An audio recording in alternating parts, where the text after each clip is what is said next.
I'm building a homemade table saw, and so far I built the removable magnetic fence and cut the miter slots. In this video, I'll be building a crosscut sled. I'll start by making the rail, which is what slides in the miter slot, and I'll be building it from this piece of hardwood. First of all, I need to adjust the depth of cut. This is done with the saw's built-in mechanism. Since my miter slots are 10 mm of 3/8 of an inch deep, I want to make the rail 2 mm or 1/16 of an inch smaller, so any sawdust that accumulates in the slots won't obstruct the rail. So I set my calipers to 8 mm, adjusted the fence, and made the cut.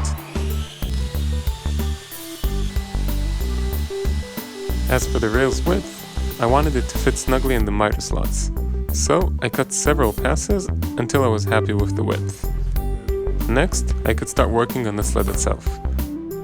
First, I cut its base from a piece of scrapped particle board. Now that I had the dimensions of the base, I could cut the rail to size. This could also be done on a crosscut sled, but, well, as you can see, I don't have one yet. Next, I drilled the pilot holes and made countersinks. Then I could screw and glue the rail in place. I had a fair amount of squeeze out, which I cleaned with a chisel as soon as the glue became a bit dry, but not hard. I used some sandpaper to make the rail slide smoother, but I sanded it a bit too much, to the point it had some play. So off camera, I made and installed a new rail, which is the one you see here. And this one fits really nice and snug.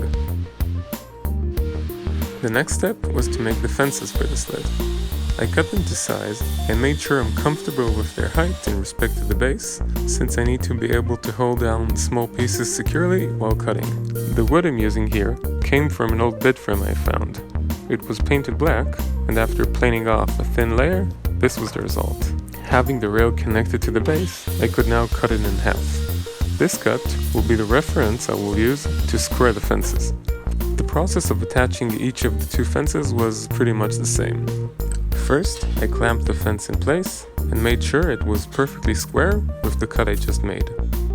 Then, it was simply a matter of marking the hole locations, drilling, countersinking, gluing, inserting, screwing, positioning, screwing, squaring, screwing again, and verifying.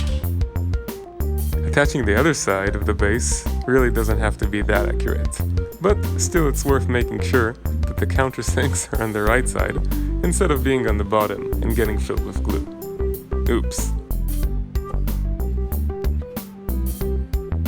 Using a paper towel to remove the glue really didn't help, but later I scraped the glue off with a cabinet scraper, and that worked a lot better. The last step is making a blade guard. This is simply a piece of wood that prevents the blade from getting too close to my fingers while cutting.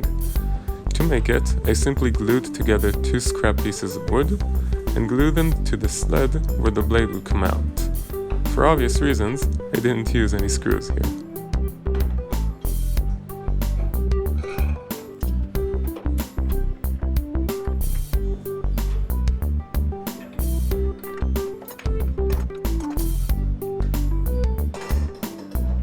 The sled is now almost ready, so it's time for the very first cut.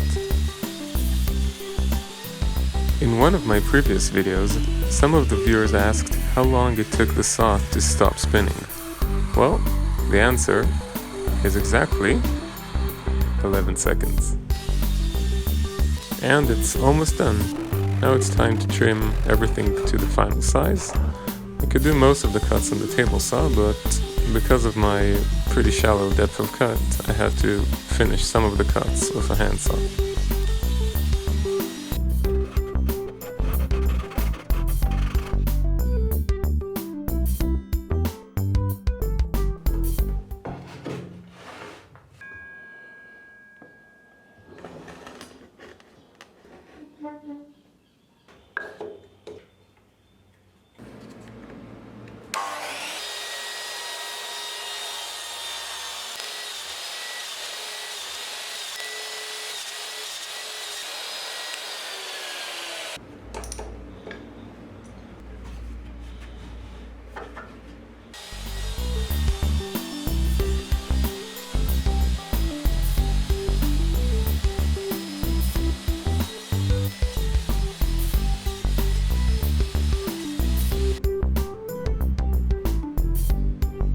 Useless things can sometimes be really nice.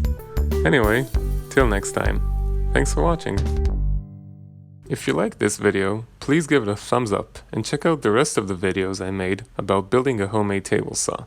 And if you're not a subscriber already, please consider subscribing.